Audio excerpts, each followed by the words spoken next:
Muito bem, gente, vamos examinar o panorama de mercado visto no dia 19 de agosto de 2026.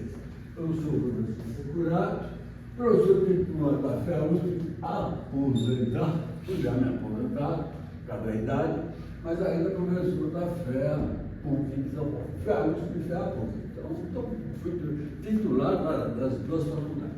Bom, como é que está o Brasil em 2026? Primeiro, a questão da nossa inflação. Então, a inflação veio aqui um crescimento, tá certo? Depois começou a dar uma quedazinha, chegou no junho de 0,16 e julho de 0,17. Tá? Qual a expectativa que a gente tem para cá? Eu acho que é uma certa constância nessa inflação. Eu acho que pode ser aqui um 0,20, um 0,30. E deve ficar nessa casa aqui, tá? Isso daí, a perspectiva está em uma inflação de 5% no ano. Bom, é claro que as inflações, você não está, nem todas as pessoas estão sujeitas ao mesmo nível de inflação, tá certo? Depende da situação, tem inflação diferente até de bairro para bairro, né? Por exemplo, eu compro as coisas num determinado supermercado e eu tenho uma funcionária que ela compra perto da casa dela, o preço do que ela compra de alguns materiais, materiais de limpeza, coisas desse tipo, são mais baratos do que no lugar onde eu moro. Então, quando a gente fala em inflação, é uma média, tá? Então, pode ser que alguns de vocês estão sentindo um pouco mais a inflação, outros estão sentindo um pouco menos a inflação, mas o que interessa é um número pelo qual você tem assim, uma condição geral para o Brasil. Bom, então, essa é a questão da inflação. Outro problema que nós temos é o PIB. Tá? E o PIB aqui em junho caiu 0,64. Então, o PIB não está bom no mês de julho. Quer dizer que, se o PIB está contraindo, tá certo? Quer dizer que as pessoas estão o quê? O PIB quer dizer o quê? O nível de movimento de negociação das coisas no Brasil. Como se está comprando e como se está vendendo. Se caiu, então, esse volume de transações, significa que há uma tendência de quê? De maior controle do quê? Do processo inflacionário. Ou seja, as pessoas estão aqui comprando menos. Certo? Então, o PIB em junho, tá? Em junho caiu 0,64. O PIB costuma aparecer uma medida trimestral, tá? Primeiro trimestre 1,1, segundo trimestre já com essa queda 0,18. Dá no semestre 1,118, tá? 1,11, 1,12, vamos arredondar aqui, 1,12, né? Você for lá, e se no segundo semestre der mais 1,12, tá certo? 1,12, nós vamos aí com 2,24, tá certo? Bom, mas vamos admitir que, como o PIB está com a tendência de um certo controle do PIB, você tem um PIB aqui indo para vamos dizer, alguma coisa no próximo trimestre de 0,40, no outro trimestre aqui um 0,60, porque vai chegando no final do ano, né, todo mundo começa a comprar presente, bom, o ano já acabou, vamos gastar o que tem, então dá uma melhoradinha no PIB. Então, é razoável, você fala assim, quanto vai dar de PIB? Vai dar um PIB na faixa de 2%. Mas 2% é aceitável, né? Eu achava na faixa de 2,5%, de 2 a 3, né? Quando eu comecei o ano. Tá? A 2 é um limite inferior, eu acho que é um número que. O Brasil, ele vai andar assim.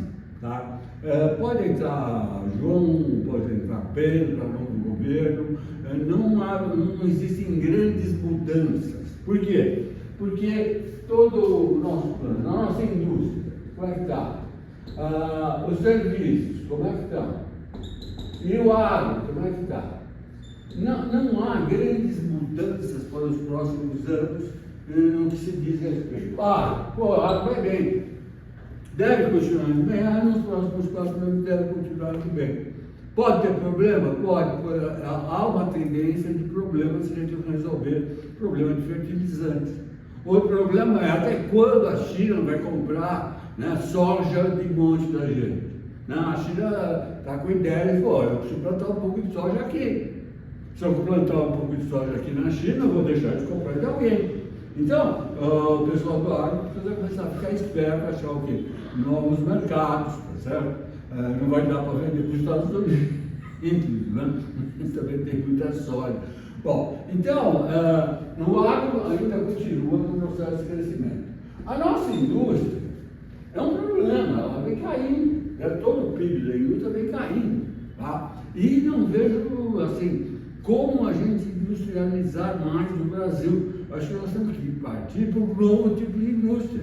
Não adianta continuar tentando no mesmo tipo de indústria. Você fala, não, vamos trazer a indústria automobilística. Aí traz o quê? Os robôs.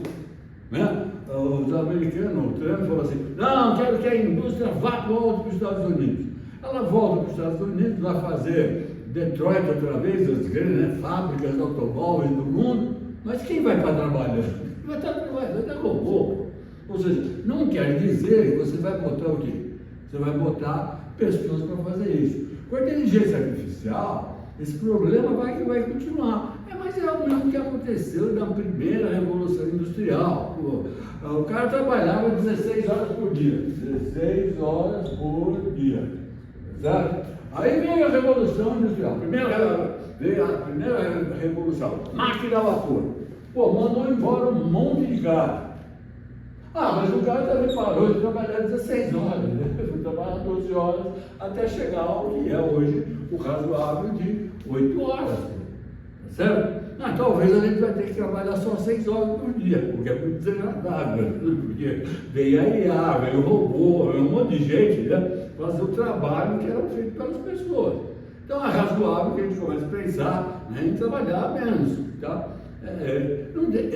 Cara, o mundo tem que entrar em equilíbrio. Todas as coisas acabam entrando em equilíbrio, tá? Claro, o equilíbrio se faz com uma coisa chamada o quê? Tempo, tá? Então você precisa estar vivendo naquele tempo que traz o melhor equilíbrio. Por exemplo, eu vivi uma época muito boa no Brasil, chamado milagre econômico, década de 70. Acabei de me formar, estava na década de 70. Financiamento habitacional, nunca tinha tido financiamento habitacional aqui no Brasil, ou era coisa de poucas pessoas, eram mercados muito pequenos. Aí vai aparecer o Banco Nacional da Habitação. Já sai comprando um apartamento. O preço da prestação era o preço do aluguel. Percebe? Quer dizer, eu peguei uma fase boa. Era a ditadura, tal, tinha todos os outros problemas, né? De ponto de vista ideológico, problemas desagradáveis até. Mas foi um milagre. Houve industrialização, crescimento industrial no Brasil. Por quê? Porque em 71 o Nixon acabou com o padrão ouro e sobrou dinheiro para caramba no mundo. Não tinha onde pôr. A parte desse dinheiro veio parar onde? Veio parar no Brasil. Então, na década de 70 eu fui parar o Brasil e eu peguei essa época. Então, veja, é um novo equilíbrio, foi uma época de um novo equilíbrio político, econômico mundial, tá certo? Então nós vamos passar por isso, nós estamos passando por uma destruição do equilíbrio que existia antes do Trump assumir o governo dos Estados Unidos. O Trump assumindo, ele está destruindo aquele equilíbrio, então vai se criar um novo equilíbrio econômico e geopolítico. Então, tem que esperar esse processo. O Brasil está meio fora disso. Nós podemos sofrer um pouco dos problemas, né, de aumento do preço do petróleo, problema do fertilizante. Nós estamos sujeitos a essas coisas, tá certo? Mas como país, de uma forma geral, nosso mundo continua mais ou menos do mesmo. Então, não vejo assim, a nossa indústria, no que ela é hoje, com condições de grande crescimento. Nós temos que partir para uma nova indústria, um novo tipo de indústria. Serviços é um maior volume de empregabilidade das pessoas. Todo mundo, né, um grande volume de pessoas está no setor de serviços. Essa é uma tendência. Tá? Então, nós temos condições, talvez, de crescer aqui na parte de serviço. E o agronegócio continuar da mesma forma. Então, quando a gente pensa em PIB, tá? Para os próximos anos, eu acho que o PIB deve ficar na faixa de 2% a 3%, como tem ficado ultimamente. A terceira questão que a gente vai conversar é o Selic, é a taxa de juros. Taxa de juros. Isso aqui é uma das coisas mais significativas, que tem mais influência, tá certo, na vida das pessoas. Isso influi diretamente, tá? Mas vai ter um monte de gente quebrando, tem um monte de empresa quebrando, vai ter um monte de gente endividada. Bom, muito bem, o que vem acontecendo com a Selic? A Selic começou com 15%. Aí ela foi para 14,75. Aí ela foi para 14,50. Aí ela foi para 14,25. E agora está em 14%. Aí, se você olhar isso, para quanto vai chegar aqui em dezembro? Vai chegar a 13,75. Não, porque tem problema da inflação, 5%, vai ser 14%. Tanto faz, 14 ou 13,75, é alta do mesmo jeito. Tá? Quando você olhar, se você botar 100 mil aqui, você saiu com quanto aqui? Eu saí com 114,25. Quer dizer que então você ganhou 14,25. Se você ganhou 14,25 e a inflação foi 5, você está ganhando 9,25 de juros reais. E aqui está o problema. Eu acho que esse é o grande problema. Se eu não vou pagar nos títulos, eu não vou pagar 9,25, vou pagar 8. Se eu pagar 8 de juros reais, 8 mais 5, 8 mais 5 dá 13, né? Então a taxa caiu de 14,25 para 13. Não, vou pagar 7. 7 e 5 são 12. Tá certo? Melhora isso? Claro que melhora. Mas peraí, se você pagar 7, todo mundo vai tirar o dinheiro do Brasil. Tá bom, vai tirar o dinheiro e vai pôr aonde? Vai comprar coisa.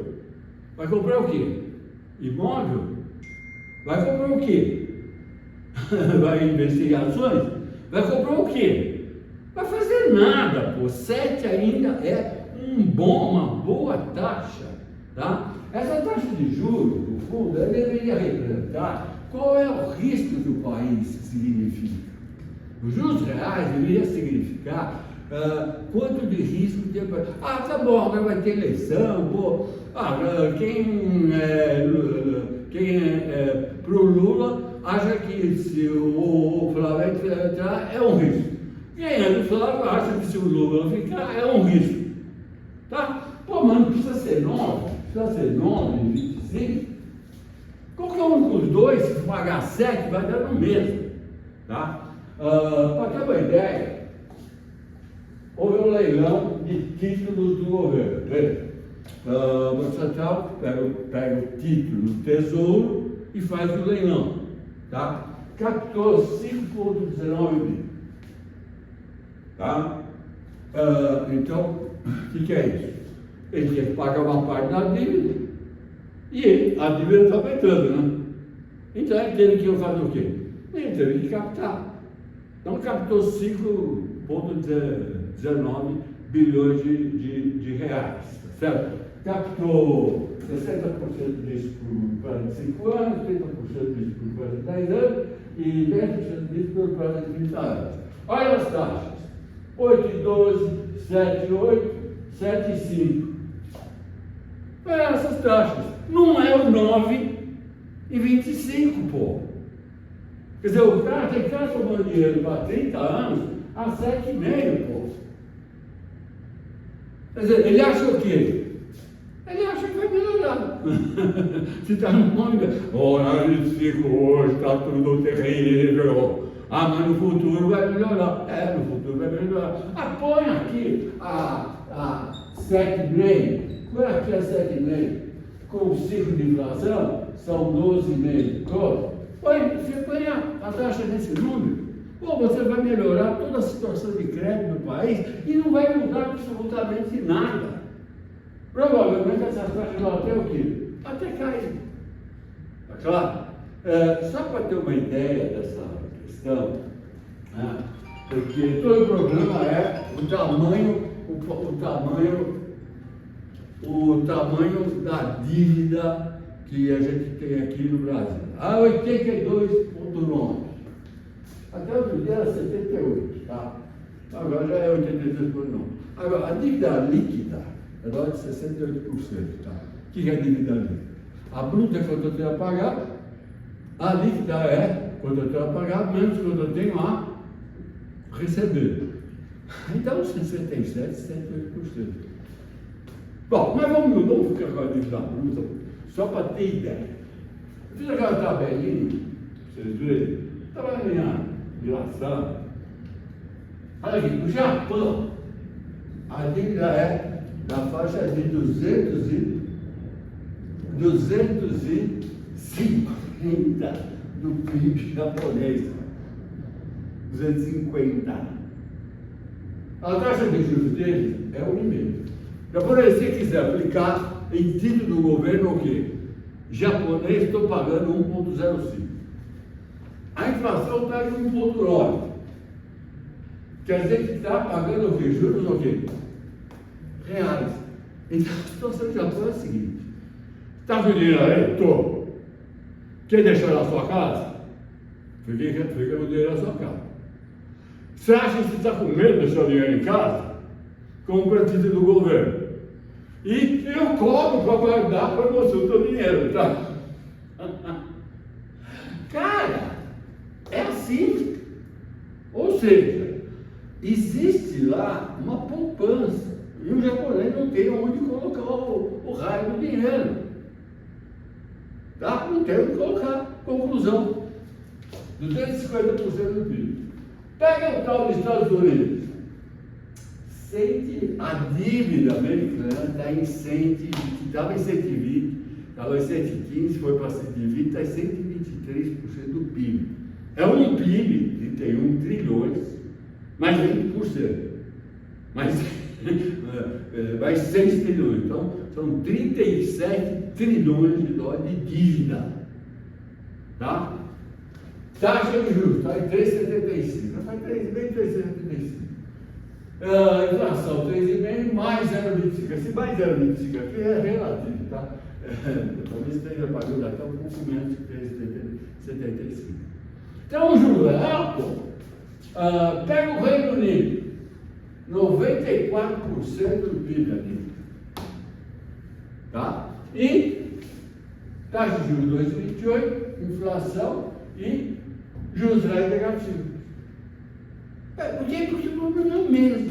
Né? Sempre o problema é o mesmo. Se eu não compro o título do governo, tá? Com uma taxa boa, tá? O que é que eu vou fazer com o dinheiro? Vou botar um negócio, reativar.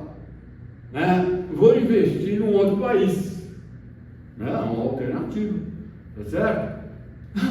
Os outros países estão indo bem, né? Está todo mundo indo bem pra caramba, tá certo? Estou tentando uma maravilha, está tudo calmo, tá certo? Está assim.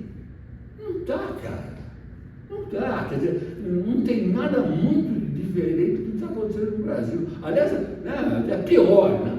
Tá certo? Porque com essa mudança, né, nesse aspecto geopolítico, né, daquela grande influência dos Estados Unidos e os seus associados que estão se rompendo, a geopolítica está mudando. Tá? Só para completar, né, estamos aqui nós, aqui, Brasil, com 82,9, usei esse número aqui, e olha aqui, juros de 14,5, né? Aqui que vai 14,5 ao longo do ano, tá certo? 5 de inflação, 9,5 taxa de juros. Não, professor, é muito, tá bom, põe 9, vai.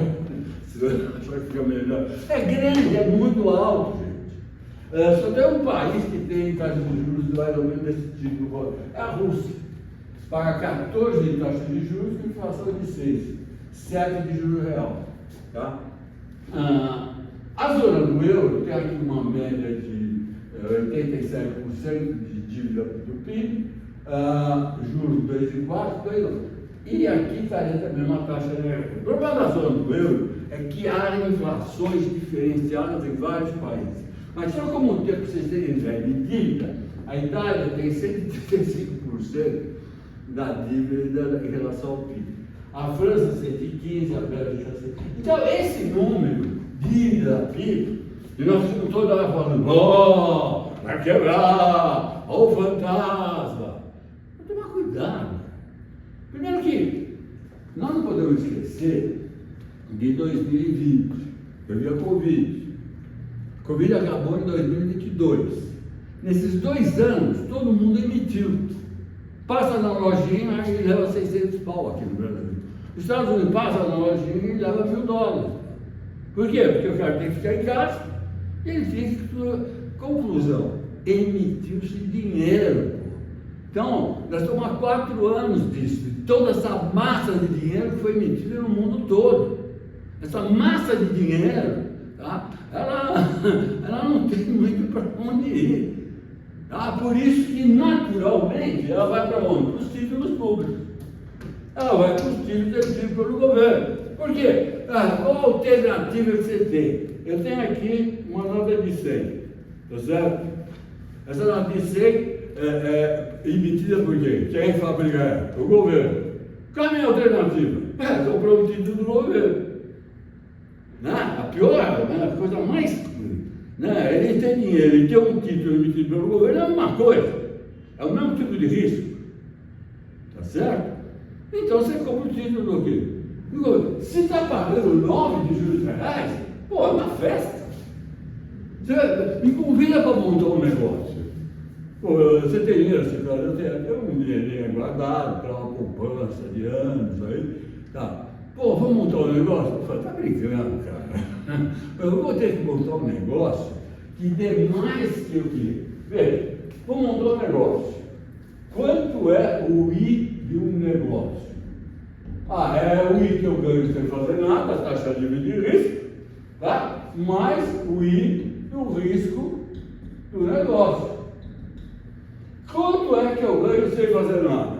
Eu ganho a inflação mais 9%. Cara, é difícil, né? Dá um 14,5%, né? Tá certo? Eu consigo aqui ganhar quanto montando algum negócio? 20? Então estou ganhando mais 5,5 aqui. Talvez correndo o quê? Um brutador, um risco. É na hora de mentir, vai ter eleição, sei lá como é que vai ser essa eleição. É hora de ficar o quê? Ficar parado, Ficar parado ganhando 9%? Maravilha. Cara, deu para entender? Então, acho que tudo bem, vamos em frente.